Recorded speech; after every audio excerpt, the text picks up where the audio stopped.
Hello, welcome to Bloodhouse, the show where we talk about art house horror movies. I'm your host, Joshua Conkle. And I'm your black gloved killer and co-hostess, Drusilla Adeline. Welcome to a fabulous another week of Bloodhouse, Josh. What is up? How are you? I'm good. Though, have been experiencing some frights off of the screen and more in my own home of late. Oh, yikes. Okay. So, for recurring listeners, it's been a minute, and for those who don't know, my house is maybe haunted. This is something we've gotten into. I've done like whole research into this. I've spoken to my neighbors. There is a woman who died in my house before I lived here. Okay. She had cancer. It was very unfortunate. But ever since I've lived here and before I even knew any of that, there's been shit that's happened that we have a hard time dealing with. A lot of people have seen things. Friends who are a little on the more uwu side than I am and who are like mediums and stuff like that have like objectively like walked into my room without me telling them anything, and they're like, oh my god. So all of that aside, yeah, my partner and I went out a few nights ago for something, and I had been like, not like during the day I work in this room where I record from, which is my studio. My computers are in here. I do all my design work in here. I also have like my guitars in here and stuff like that. So all of that kind of work is done in here.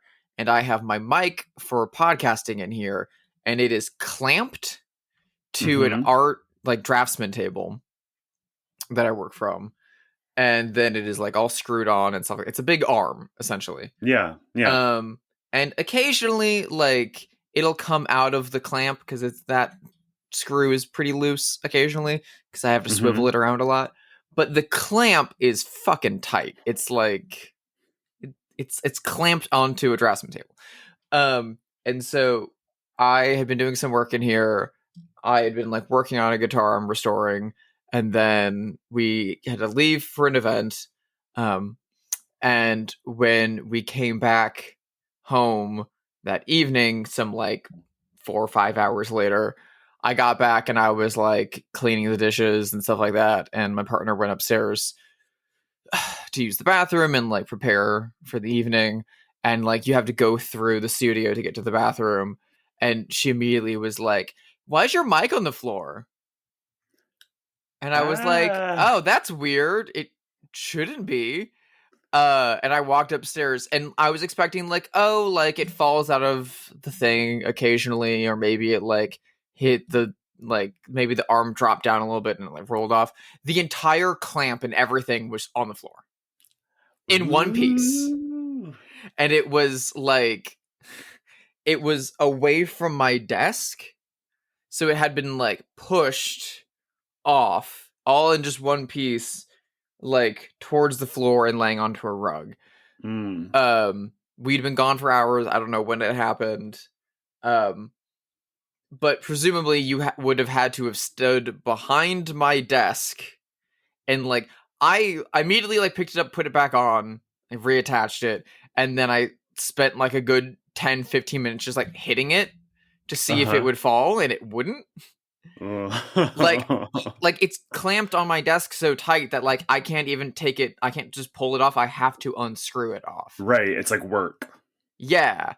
So I then proceeded to like check every like closet and corner of my place to be like, oh, no God, froggers. No froggers. There's no like, yeah. But so I have no fucking idea what's up with that. It scared the living shit out of me. Oh, well, let me ask you this. Other than that, are the vibes positive? I mean, do you feel like there's a negative force in your home, or do you feel like loved and protected and that this force is just being sort of playful in some way? I do feel it doesn't feel malicious. It's never ever felt like you're in danger or like someone hates you. Yeah, it's never felt like that. It's always felt like super cozy. I like, since I had a friend like a year, 2 years ago come over and like have a very strong reaction to like, there's fucking something here. Yeah. And then like they lit a candle and like kind of spoke to whatever they had been feeling, which they like beeline to my closet, which was where my former roommate and I had both seen things emerge from years before. um I've been like, and then I've since talked to my neighbors and like gotten information on the previous tenant who did pass away here. I've been very like open and like inviting, and like I now know her name and I say her name every now and then like out loud when she gets That's mail nice. still, and like, you know. But we also watch a lot of like documentaries on ghosts and stuff like that, and usually weird shit happens when we watch that stuff, and I don't know if that's my brain making assumptive leaps after having watched media. But literally last year when you and I did Lake Mungo, Yeah. Ivory and I watched Lake Mungo together in preparation for that episode, and while we were watching it, multiple doors in my house opened on their own. I mean, Like, it could be that, but also that doesn't make it less valid, or you know what I mean? mm-hmm. I don't know. I love this sort of thing. I think that my house is haunted too. I've had a lot of weird things here. But you know what? It's funny. It all completely stopped when Joel moved in. Interesting. But I lived here for years by myself, for like 5 years alone. And all this stuff happened all the time. I would come home and my mixer was on, which I never use because I never bake. One time I was having people over to watch a movie, and the teapot went off on the kitchen, and no one had made tea. Like it was boiling on the stove, so someone had filled it and lit the water. One time I was in bed with Edie reading a book, and then someone very clearly from the hallway went, "Josh," to the point where Edie jumped out of bed barking and ran into the hallway, and there was no one in the house. So weird stuff for sure was going down. And I'm somebody who totally, absolutely believes in ghosts. Mm-hmm. So listener, take this with a grain of salt. But as soon as Joel moved in, it all completely stopped. So I don't know what that's about. But like you, it always felt like kind of, it could be scary in those moments, but in general, it felt like cozy, and I felt like protected and liked. Yeah, I mean, occasionally, like, I will, like, get that, like, sensation at the back of your neck where you feel like someone's watching you or someone's, like, standing behind you. Yeah. But it never feels bad or malicious. I'm usually like, hey, this is what we're watching tonight. Like, do you want to join? Like, yeah. And then it's like some poor old Armenian woman who like does not want to watch Texas Chainsaw Massacre. But here we are. Honestly, like, I watch so many like Orson Welles movies and like Rita Hayworth movies. I feel like she's probably cozy and fine with it. Probably, like, yeah. At my house, Joel was like, "This poor dog, Edie, has seen more violence in her short life." He's right. I did have a conversation with a friend recently who, whenever like I have people over, like a like very close couple friend of mine, they have a very small dog who's not dissimilar from Edie, who's a Chihuahua, named Tommy, who they come over frequently. We watch movies together, and Tommy like is very frequently front and center for a lot of like really gross shit that I am frequently the one putting on. Yeah. And last year, when you and I did the Andy Warhol double feature of Flesh for Frankenstein and Blood for Dracula, I watched Flesh for Frankenstein with them and their dogs. And a year later, one of them was like, "Yeah, we hated that so much. She's still mad at you for showing her that movie." And I'm like, "I'm sorry." Edie doesn't care. She's not very sensitive. I mean, if I'm like people say animals and sadness or sickness or whatever, if I'm sick like I was after that second COVID shot, she is walking all over me. She did not care at all that I didn't feel good. She wanted business as usual. You know, she's not that sensitive. I love Edie so much. She's the best. I did want to do a little bit of like a mailbag segment, if I may, because a couple of people, well, first of all, the show's getting bigger, which is fun and good after 2 years. But as a result of that, we get a lot more comments and a lot more mail than we used to.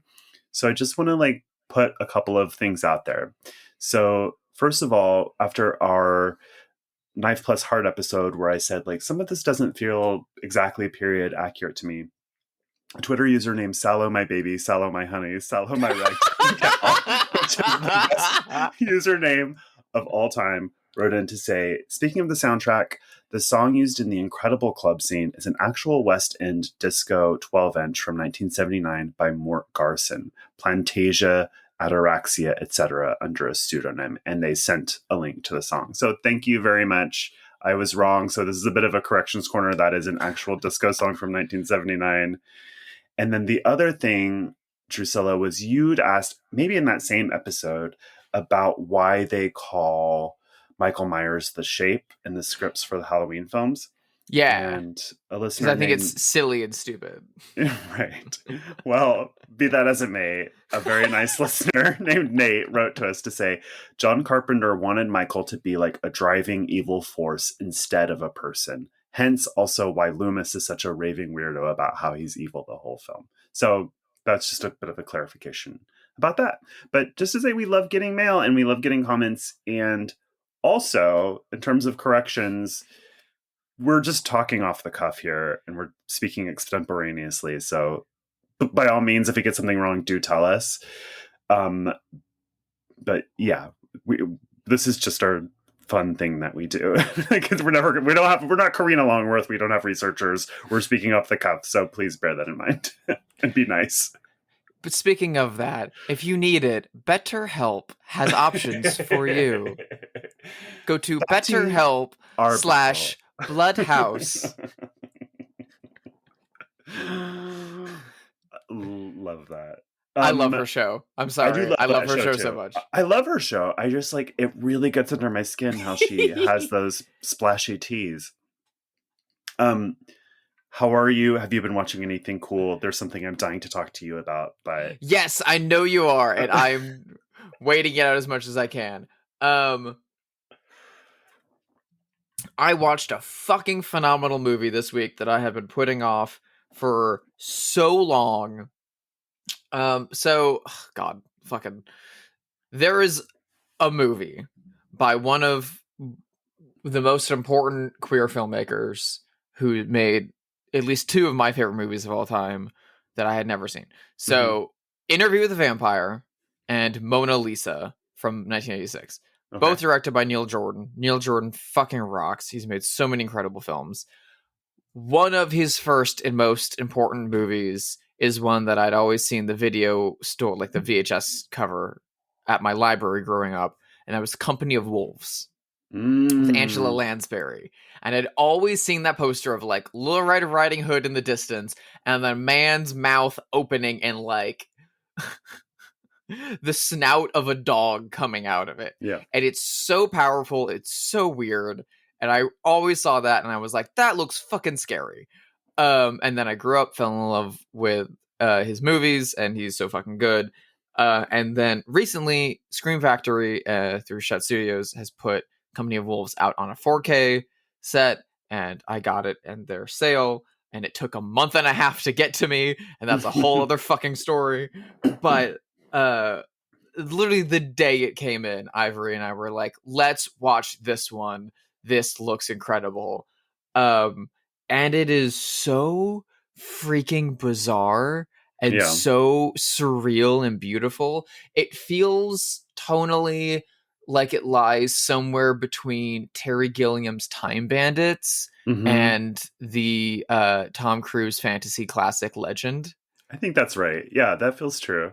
It fits right in the middle of those, but then it has like body horror, the likes of Poltergeist and The Howling. It's so fucking gorgeous. And Angela Lansbury is incredible as the granny who lives in the forest. Stephen Ray is beautiful and incredible as the one of the many kind of fairy tale stories that like butts into the movie. We get a surprise Terrence Stamp cameo just rolling up in a Rolls Royce through the forest. It was so fucking good and just like deeply upsetting, but truly like the entire movie, like it has like a like contemporary 1980s setup of like a parents coming home and their like teenage daughter who's like going through a bit of a troubled spot is just asleep, She never wakes up the whole movie. We get that little introductory bit. We never come back to quote unquote the real world, other than to come back and see her sleeping a little bit. Yeah. It's so fucking beautiful and cool that the rest is all fairy tale world, is all like Brothers Grimm land. And then even within there, we get so many other stories, and it's so fucking beautiful. The final story, that now are like Little Red Riding Hood surrogate, our main character, tells to a wolf at the end, is so beautiful, about the wolf girl who comes up from the underworld and is lost and confused. I loved it so much. It is truly a fairy tale for adults. I have to believe that like Guillermo del Toro and Jim Henson must have loved this movie. It is so beautiful. It also reminded me of Labyrinth a lot. Yeah, I was gonna say, and that's the one it's based on the Bloody Chamber, right? That Angela Carter. I was gonna say yes. Carver. Yeah, I'm due for a rewatch of that. I was probably a child when I saw that, like the VHS days, because that VHS cover is so evocative. Yeah. And I love fantasy stuff as well as horror, but I remember feeling like, ooh, this is really weird. Like, this is like very arty. Yeah. I had tried to watch it multiple times before, and every single time I had fallen asleep, because it is truly like a Dream Logic movie. And if you're not ready for the pace and the style of it, yeah, it's overwhelming. Yeah, it was too much for me as like a 12-year-old, but I bet I would like it a lot now. I feel like, considering how much you love like Brian Froud and like the Jim Henson movies and stuff like that, that you would adore this. I gotta get that disc. It's very good. Well, I have to talk about an extraordinary movie too. Not really. Extraordinary? No. It is time for us to discuss Eli Roth. So I went to opening night of Thanksgiving here in Los Angeles, and I guess this happened to other people's screenings too, but the trailers end, the lights come up, which is strange, and then someone from the theater comes in with a whole crowd of people and says, "Ladies and gentlemen, Eli Roth." And there's Eli Roth with the cast of the movie. And it's weird because no one's seen the movie, so it's not a Q&A. He's just there to say hi, I guess. It felt the vibes were weird. And then he's like, "Cast, do you want to say anything?" And they're like, "We hope you enjoy the movie." It's just a general audience. Like, people don't know that Eli Roth is coming.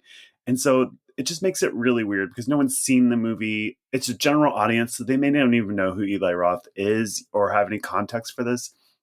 And so our friend Kay Lynch was in LA and saw it at the Vista, and he was there as well. So it's just like, I guess it was a thing that they were doing. Anyway, I detest Eli Roth. I have never liked an Eli Roth movie in my life. I was already composing my 1-star review for Letterboxd during the trailers because I'm an asshole. And I have to say, I really liked it. It's really fun. Damn. It's really fun and funny. I had a great time. It's like I gave it 3.5 stars, so it's not like a good movie exactly.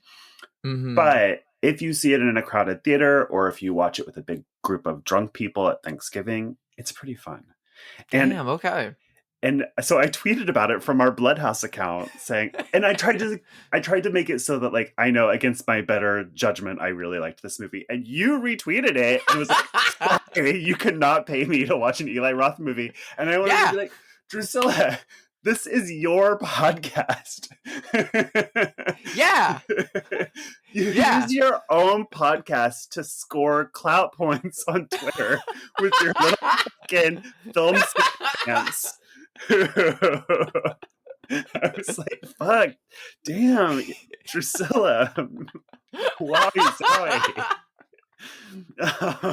Honestly, I solely did it for the humor, solely for the bit. I know.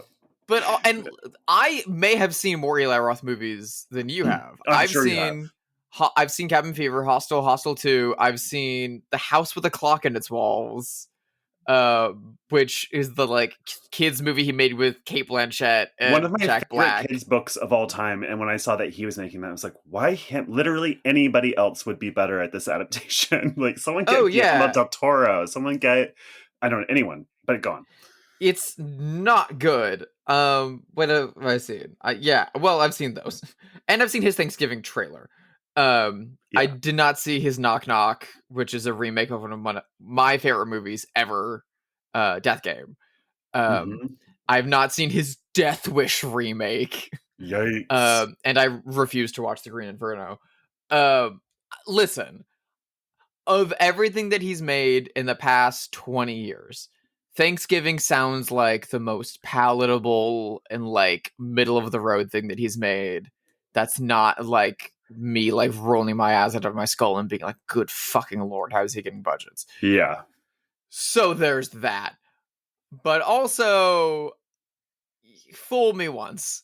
Like I know. I have spent my currency on watching Eli Roth movies. I get it. That's how I am with Ryan Murphy. Like Ryan Murphy's out of chances. I will never watch another Ryan Murphy pilot as long as I live. I'm kind of the same on that one too.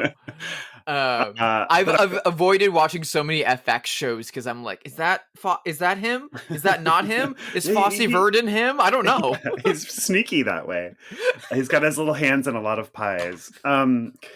Yeah, I've only seen. I remember seeing Cabin Fever at the theater when it came out, and I liked it. Okay, I thought it was fine. And then Listen, when I was 14, Cabin Fever was one of the like best horror movies I'd ever seen. I also love Ryder Wilson. Ryder Strong. Ryder Strong. I've been listening to his book podcast for over 10 years. I love him, but I turned off Hostel after 10 minutes when I rented it back in the day because I was like, this movie's so homophobic. Yeah. And I know that he wrote a big defense of the homophobia of it in Fangoria back in the day. That was like, this is how teenagers talk. And it's like, whatever, Eli Roth. All of that aside, I thought it was a fun, funny movie. It did push a little bit too far into mean-spiritedness one or two times where I was like, oh, I'm having less fun in this moment because it's so icky. But shockingly, very little of that for an Eli Roth movie. And I also think it suffers from like sort of the YA-ification of teen slashers that's been going on, where it's like, it's really sentimental and there's all these backstories and like, I don't care about this. Like, let's just kill some teenagers. You know what I mean? I will say the like final poster that came out for Thanksgiving does look like a Riverdale or Scream 6 poster. Like, yeah, it's kind of like, here's everyone. And you're like, who are these people? It's trying Dylan to McDermott? be that. It's trying to be that in a way that is not successful and to the movie's detriment. Like, I would have preferred something like, you know, an old school Friday the 13th or Stage Fright or something, which is like, let's just kill these kids. You know what I mean? Like, I don't care who's dating who. I don't care who betrayed who at homecoming or whatever. Like, I don't need any of that. I will say, I had a smidgen of like giving him a chance on this one because I loved the Grindhouse Project from 2007 that Quentin Tarantino and Robert Rodriguez made. And of that project, there's been a like Eli Roth, Rob Zombie, Edgar Wright, and Robert Rodriguez all made fake trailers in that. And since then, Robert Rodriguez's Machete became a real movie, got a sequel, teased a third film.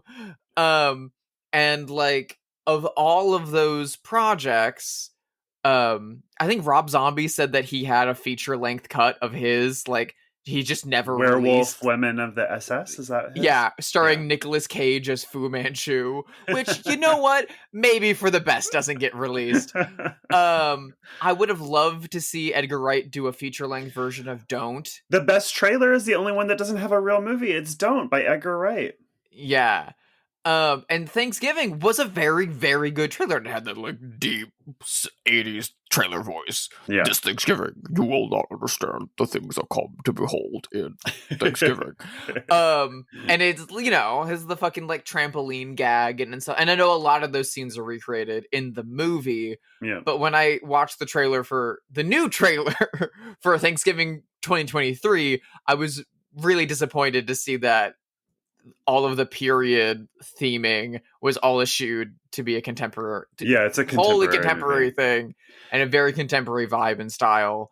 Again, like post the Scream requels or whatever, and Riverdale and stuff like that. To the point that I'm just like, had he stuck with, and I'm sure there's no way Sony would have ever greenlit the like Grindhouse version. Yeah, but had he stuck to, you know, shooting it on film and making it period set, like he would have gotten my, you know, I was about to say he would have gotten my $13, but I have AMC stubs, so would have gotten my one movie a week, whatever, one of three. I would have gone to see it, or I would have like watched it on streaming or something like that. But it kind of feels like we also know my feelings on most slashers are pretty well I know you're not a documented big fan of late. It kind of feels like one of the of course Eli Roth ushered in the 2000s, one of the people that ushered in the 2000s kind of like torture porn movies. This movie felt like one of the 2000s remakes of an 80s slasher, but one of the good ones, you know what I mean? Like I remember the remake of Hills Have Eyes was pretty good. A lot of people like Patrick Lucier's My Bloody Valentine 3D is very good. The closest comp to this movie is My Bloody Valentine. We all said that after the movie. Both versions of My Bloody Valentine. It feels like a 2000s remake of an 80s slasher, and in a good way. So it's pretty successful. I can't in good faith recommend that you see it because I know you, and I know, but so like, if you and Ivory are going to just like watch a movie at home and have a glass of wine, this is not the movie. But if you ever have the chance to see this in a big crowd, I think you might like it. Mm-hmm. Yeah, it's possible. But that's it. Listen, if this movie had come out in like April or something, I know it's fucking called Thanksgiving. It's only going to come out on Thanksgiving. Right. If it had come out in April where there was like nothing in the theater and like I just want to see a horror movie, kind of like when I went to see Scream 6, where I was like, I fucking hated Scream 5. 5 Cream was so bad. But whatever, I want to go see a fun slasher movie. Yeah. And I had a ball with Scream 6. I liked it a lot. Me too. If it had come out around that time, maybe I would have been like, all right, sure, whatever. But right now, there's so many things out that I'm like, I need to go see Dream Scenario. I need to go see Poor Things. I need to go see Anatomy of a Fall. I need to go see like... Totally, I get it. 7. I need to go see The Killer. May, December, yeah. I don't think I'm gonna catch it. This is a minor spoiler for Thanksgiving, but Gina Gershon is in it, and they reveal at some point that she's pregnant. And Michael leaned over to me, and Michael Kennedy, and he's like, "She's 60 years old," which is true. It's like it's campy. Did Jennifer Tilly finally knock her up? Oh my god, good for them. Anyway, we are here to talk about a movie that is extraordinary, legitimately. It is one that we strongly agree on. We love this movie, both of us. It is one of the most definitive films of its kind, which is of the Giallo oeuvre. We are discussing, of course, from 1975, directed by Dario Argento, Deep Red. I can feel death in this room. A presence. You have killed, and you will kill again. The murderer is a schizophrenic paranoid. Anyone who kills with such frenzy surely does it in a state of temporary madness.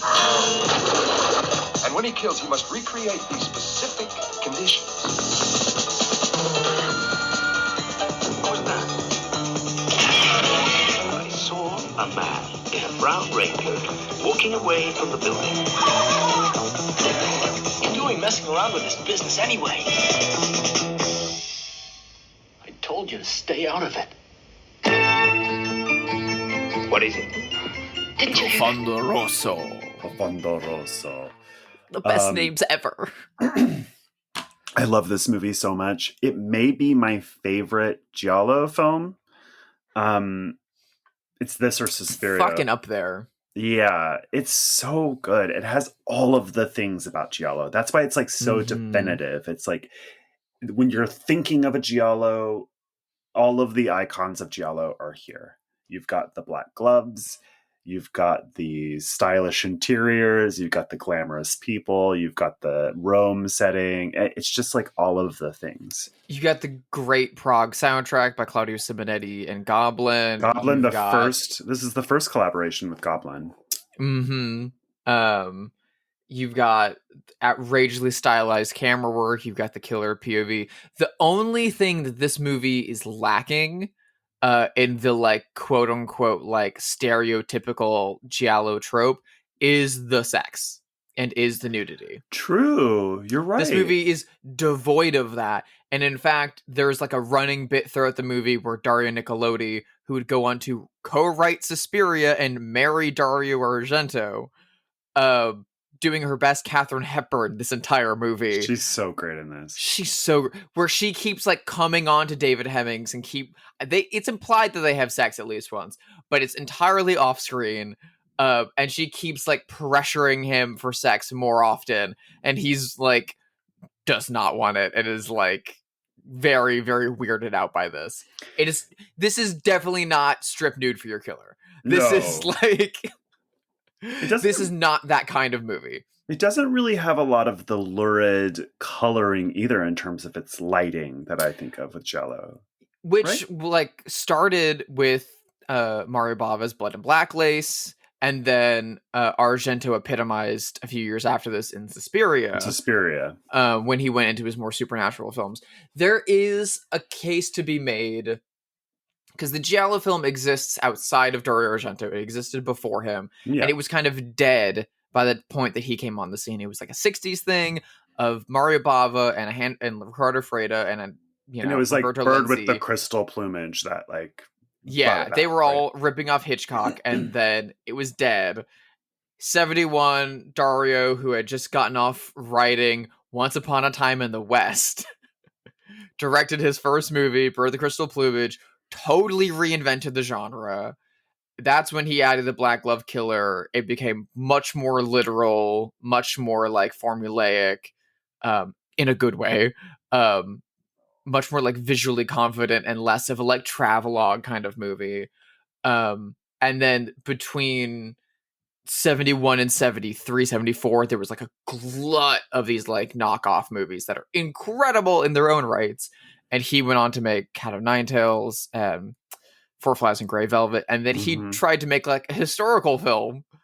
And then it didn't do well. So he was like, okay, fuck it. I'll come back to make a Giallo movie. But he set out with Deep Red to like make the be all end all. If he was like, if I made a fucking formula and Four Flies, not in Bird of the Crystal Plumage, I'm going to perfect it with this. And then after this, he stopped making expressly Giallo films for a while. He made Suspiria and he made Inferno, which are more supernatural horror, like witch kind of movies. Yeah.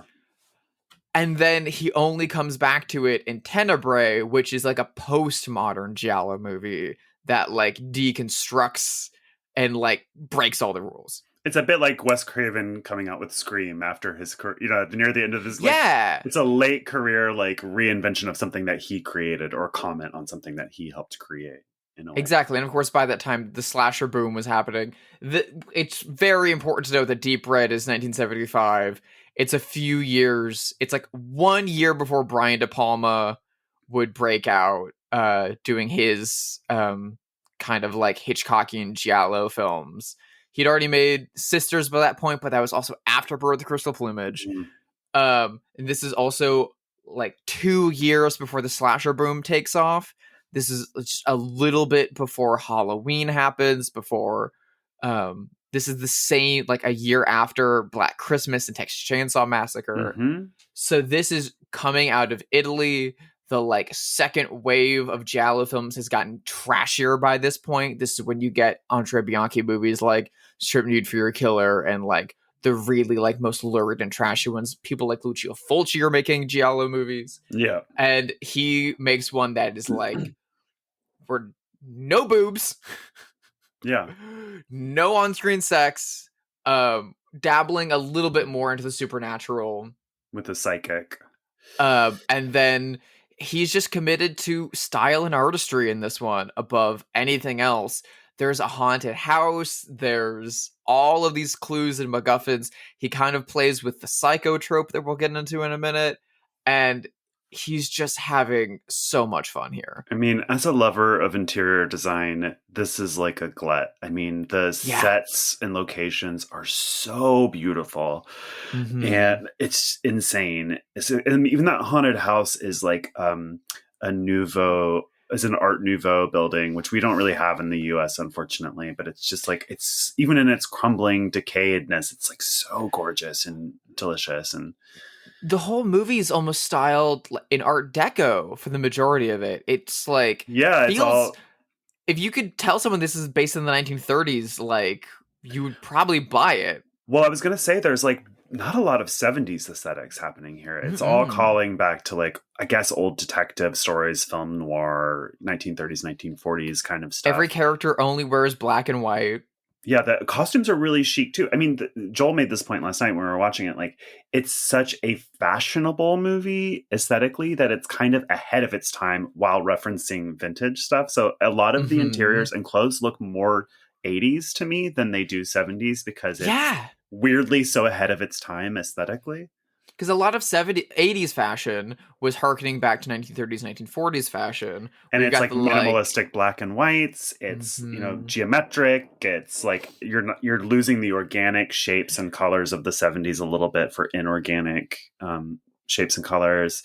So it's a very beautiful movie. And then you have the cinematography on top of all of that, which is so extraordinary. And Mhm. these like outdoor Roman locations, like the giant statue of Dionysus that they have conversations around, and just beautiful. Whole live recreations of Hopper's Nighthawks.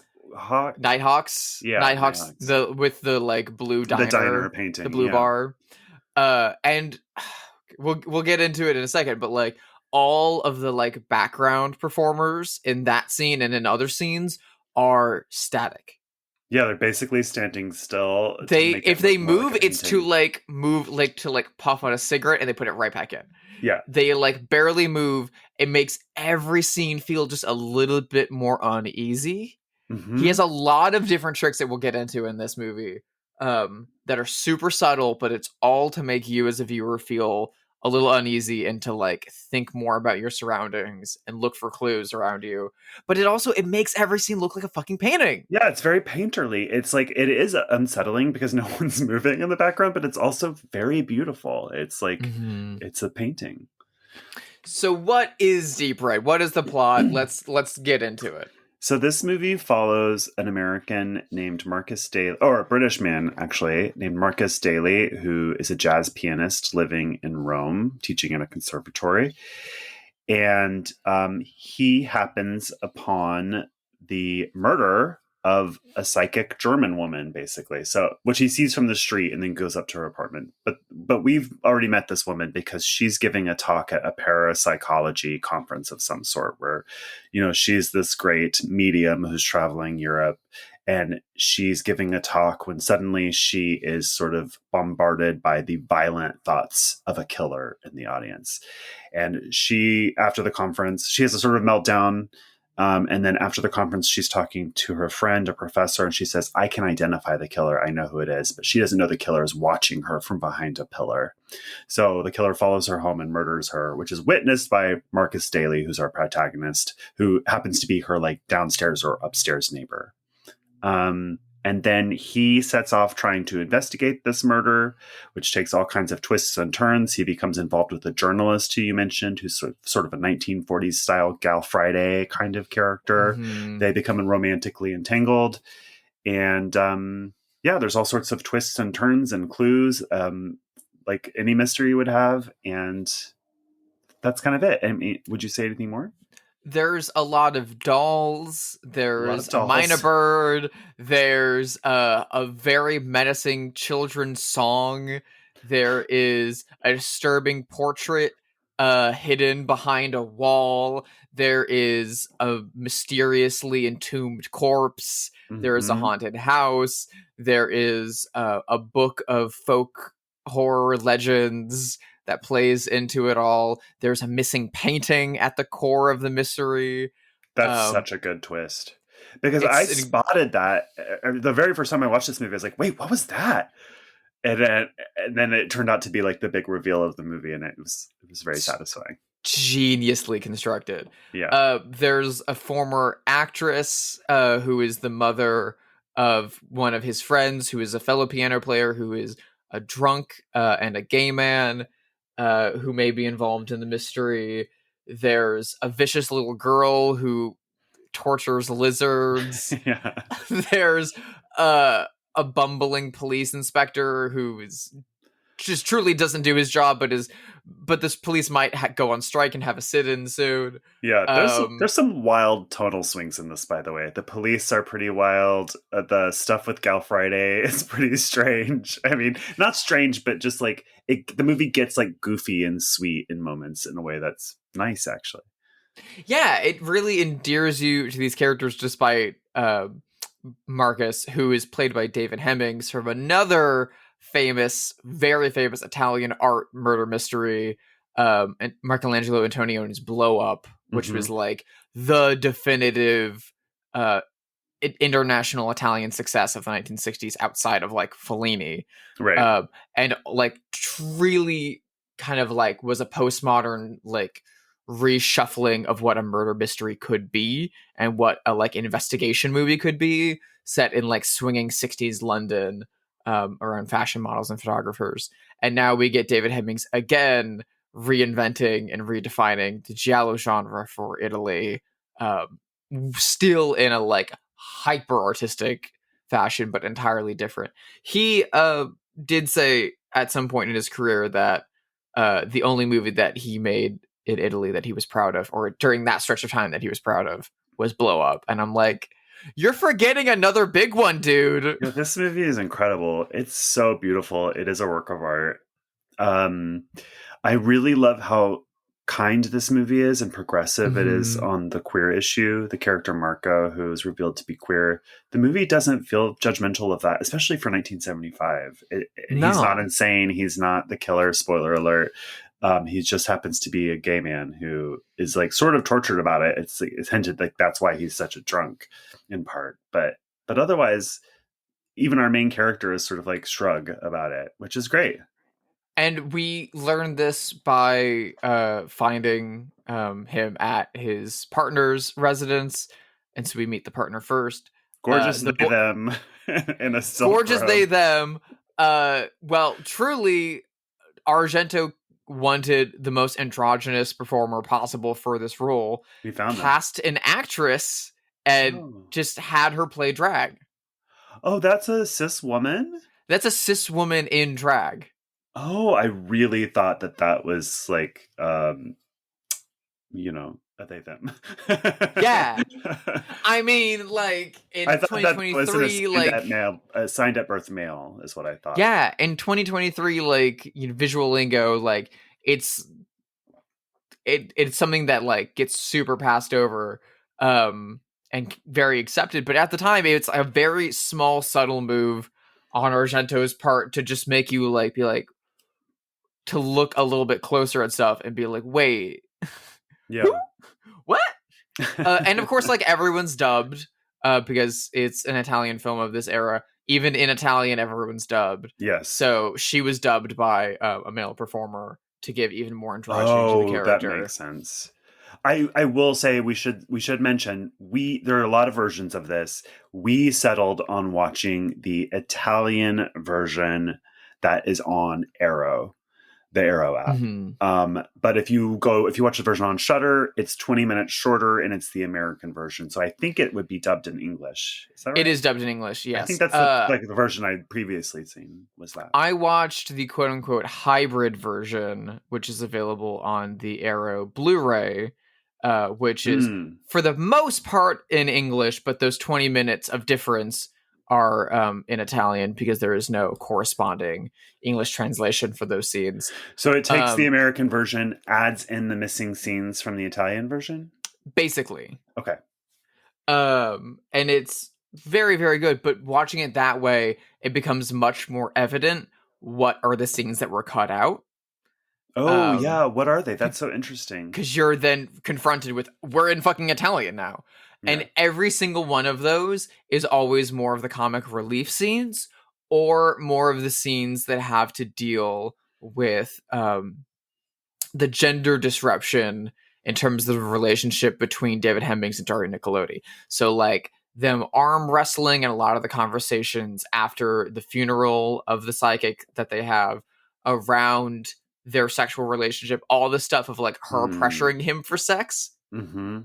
It's all cut out. There's a great, really slick bit where she, like, flicks up a tiny cigarette and lights it. That's one of like the sexiest moves ever. Yeah. She's so goddamn cool. All of that stuff gets cut. A lot of the conversations with the fellow pianist around the fountain get cut.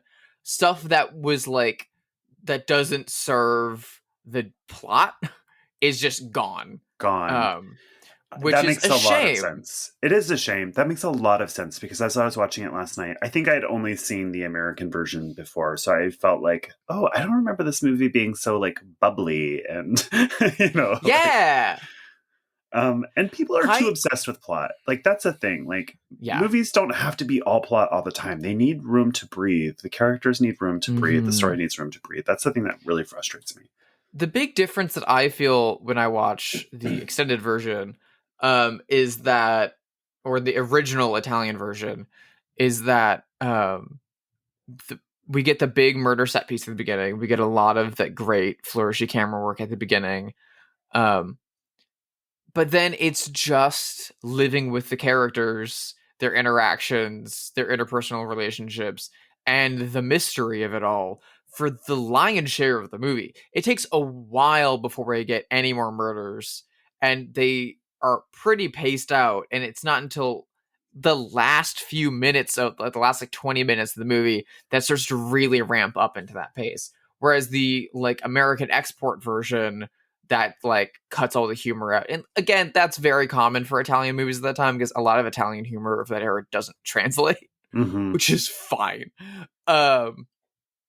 Once you cut all of that out, it's a lot more like leanly paced thriller, where we are just jumping from like, oh my god, she was murdered. Oh my god, she's dead. Let me look into this thing. Let me go talk to this woman. Oh my god, she's dead. Like, it's a lot more fast in terms of that. And I like having the option of like, do I want to watch a more lean thriller? I have that option if I want. But for these purposes of digging into the movie and talking about the movie and like the overall scope of the version that like Argento wrote and made and intended, I think viewing it as that is more appropriate. But it's also like very in line with the Hitchcock traditions that the entire giallo genre is based on. Because if you go back and watch like Vertigo or Rear Window or Rebecca or 39 Steps and stuff like that, they are loaded with like entirely like, let's take a break for Jimmy Stewart to practice walking on a ladder. Yeah, every time I watch Rebecca, I completely forget about all of that stuff at the beginning where she's like the paid companion to that rich old woman who's traveling. Like, I forget about all of that stuff. And it's so good. It's so good. It helps the characters. It helps you like lean your way into this world. And Hitchcock uses, and Argento as well, uses humor very well to like breathe with the tension. It's about expanding and contracting against the audience's expectations, and they both do it phenomenally in very different ways. Go ahead.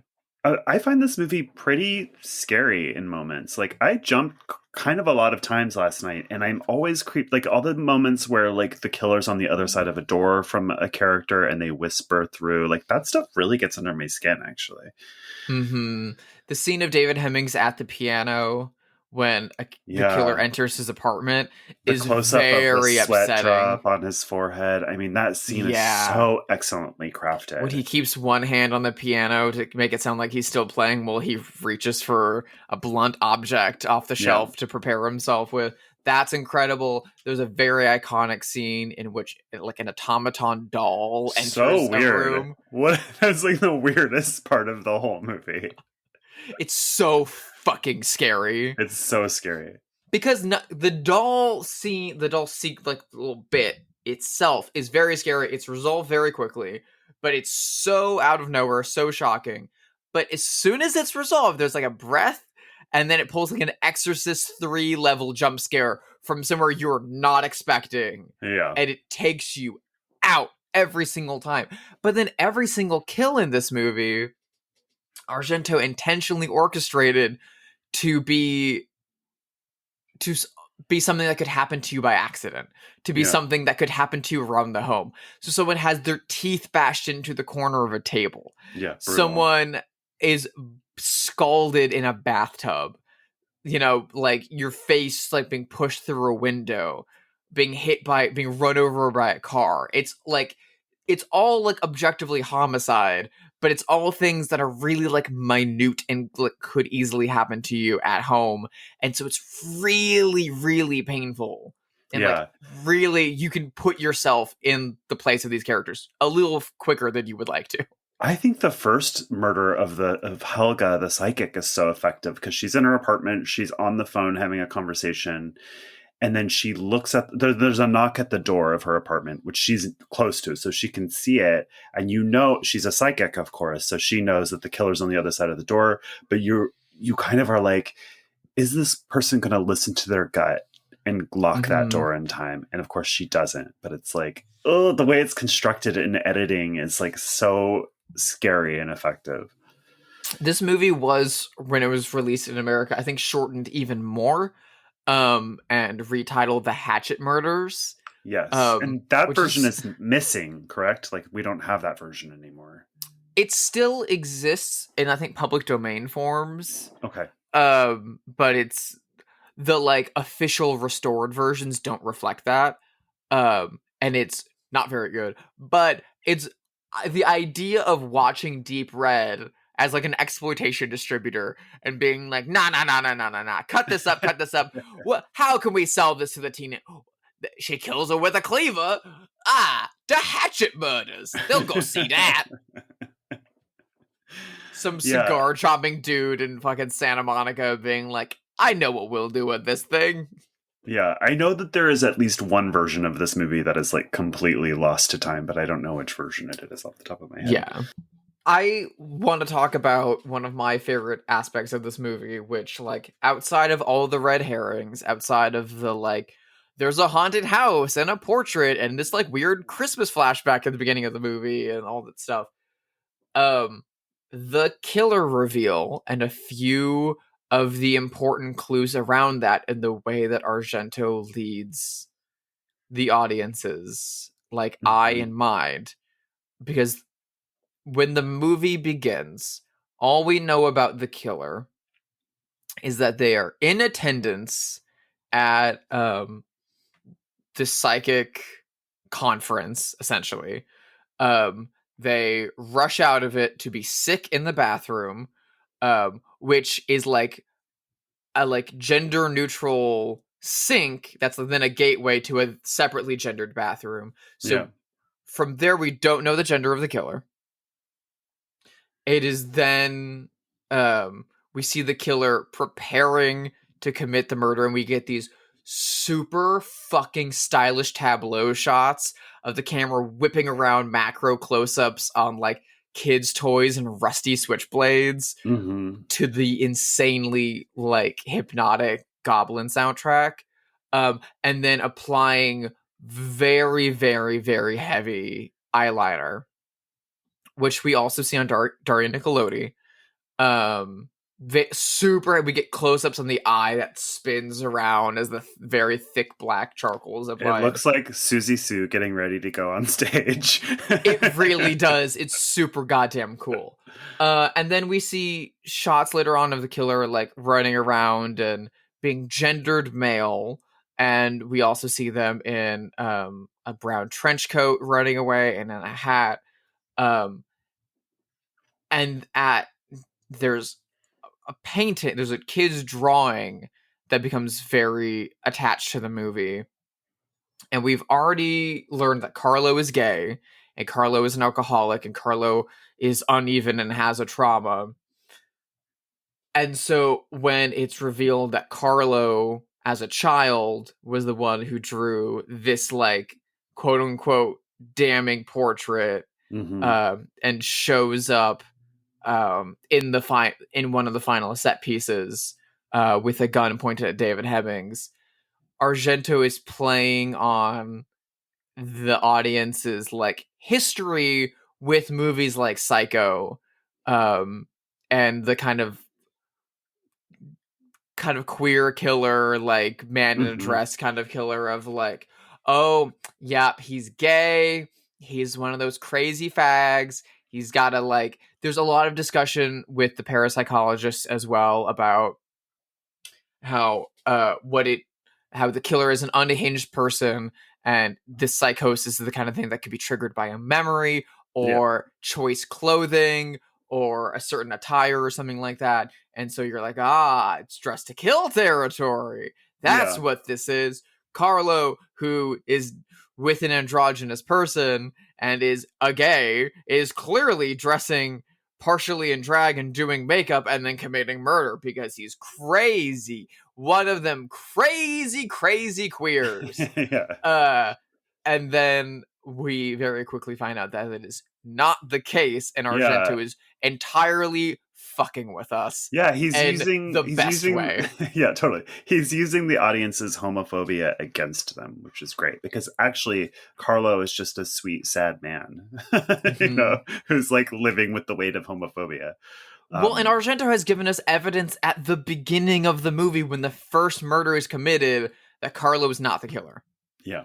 Because we see the killer and Carlo in the same scene on the opposite sides of the street, and Carlo is with David Hemmings when the first scream of the murder is heard. Yeah. So we should intellectually remember that he's there, that he's not the killer. But so many audience members get tricked by that, and like by the end of the movie buy into the red herring. Yeah. That it's him when the police corner him and he gets run down by a garbage truck. It's so crazy, that scene. Dragged by a garbage truck and then his head run over by another car. Which is a very gross moment. It's so very disgusting. But yeah, you're right. I mean, Dario Argento is using like our expectations against us, and he's referencing there's a ton of homophobic and transphobic movies about queer killers. So he knows that, and he's using it, and it's great. He's been famously a very queer positive filmmaker his entire career. Four Flies on Grey Velvet has a like pseudo trans backstory to the killer that's very sympathetic, and has a gay detective who is like very upfront about his queerness, is not like a flamboyant stereotype, and like solves the case and then gets murdered. Yeah. And then I mean later on you get Tenebrae, which you get a lesbian couple that's, you know, having just regular couple issues, but then also the central flashback that is like the whole key of Tenebrae centers around a trans woman who's played by a trans performer and model and actress, but that's never like made a point of in the movie. It's just all those scenes are dialogue free, and so it's always just like, oh yeah, some woman by the beach.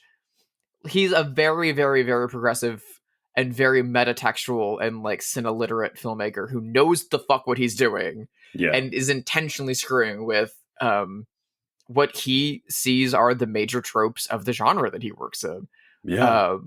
And he does such a great job with it. When, you know, by the 1980s, Mario Bava's son, Lamberto Bava, made Knife in the Dark, A Blade in the Dark, which did actually directly do the psycho queer, like, trans killer thing.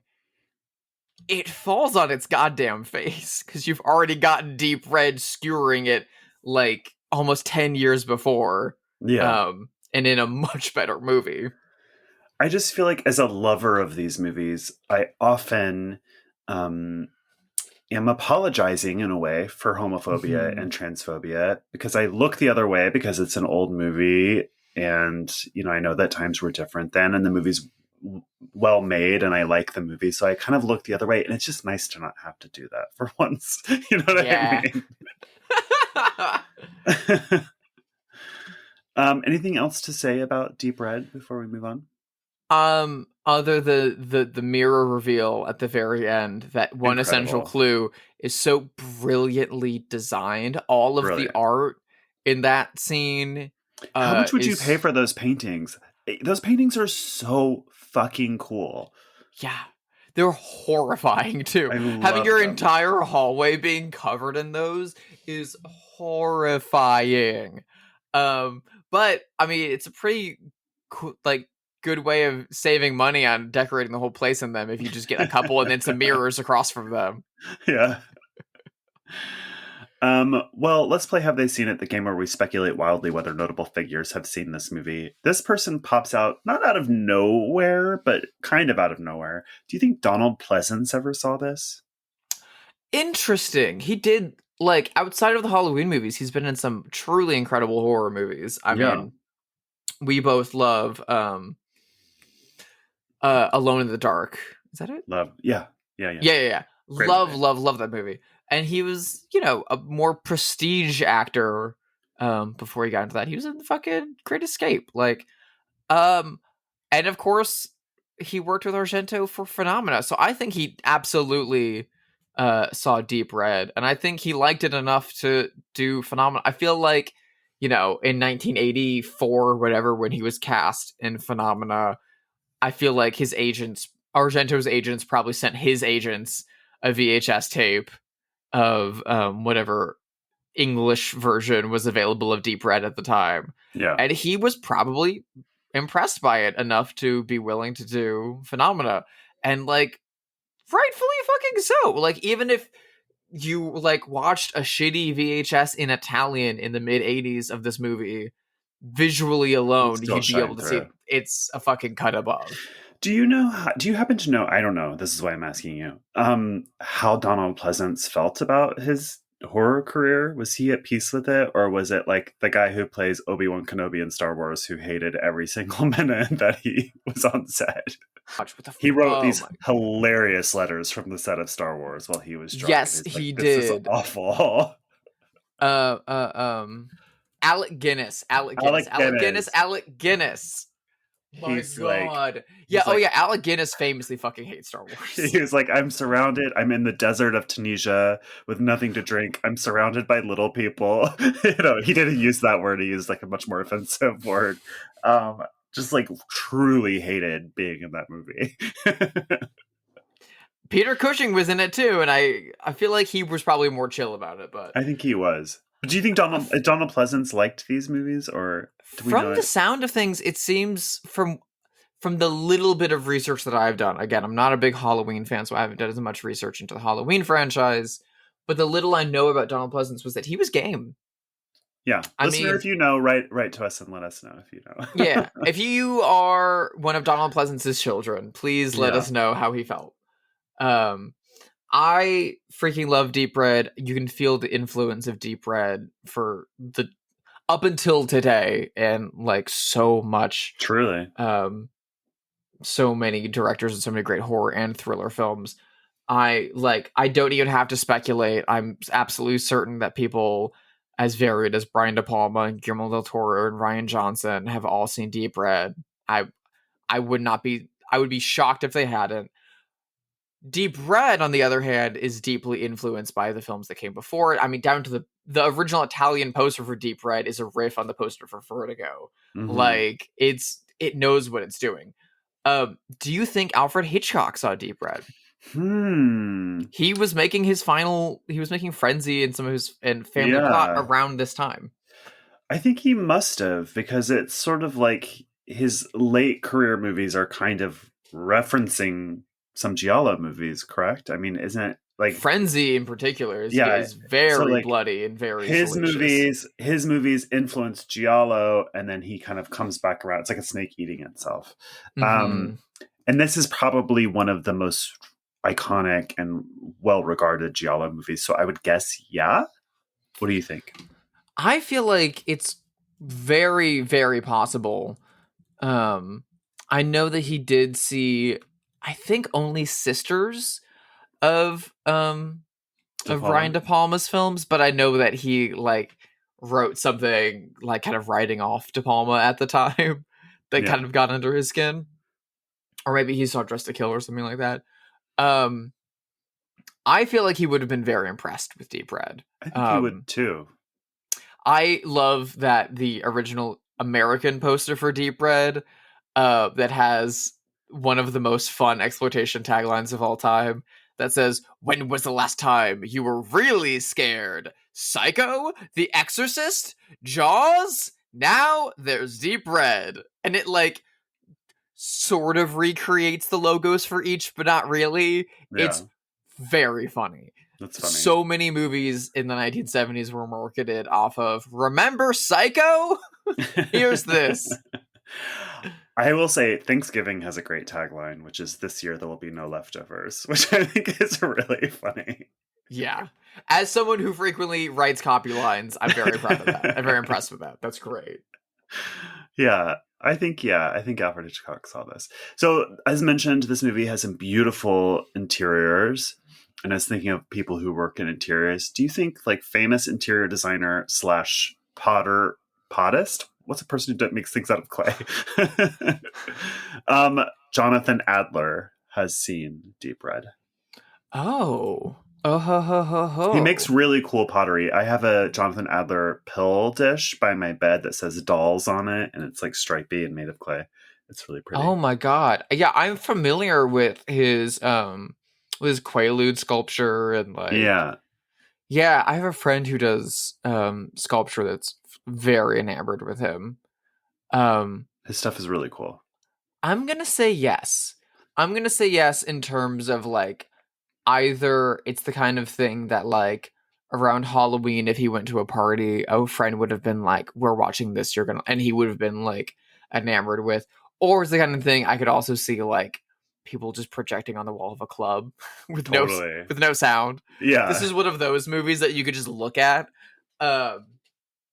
I feel like yes, if he hasn't seen it, I'm sure he is aware of its iconography, even if he doesn't know the film. There's a shot in this movie that I always see go around online, and I always forget it's from this movie. Which a large house burns down near the end of the movie. Oh, it's so pretty. I mean, it looks so fake, but in a way that is just gorgeous. It is. But then we get Daria Nicolodi kind of like waxing poetic next to the house, and the way that she's shot in profile with like these red lights behind and in front of her to imply the fire is so evocative and powerful. And I see it pop up like as people's like Twitter banners and stuff like that all the time. I'm always like, that's so pretty. And then I watch Deep Red again and I'm like, oh yeah, that's Deep Red. Yeah. Hell yeah.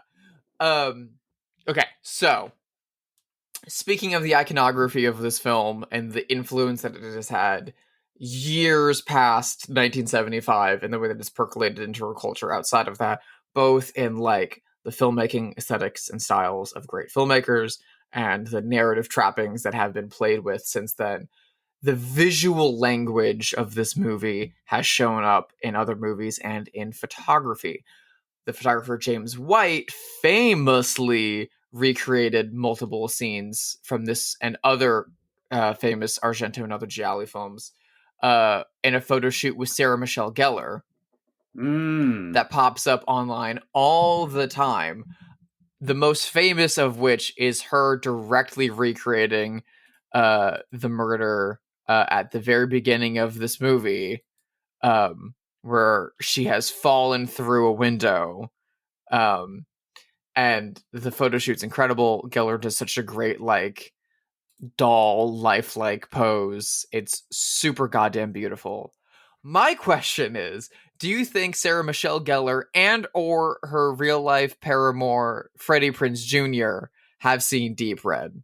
No way. There's no way.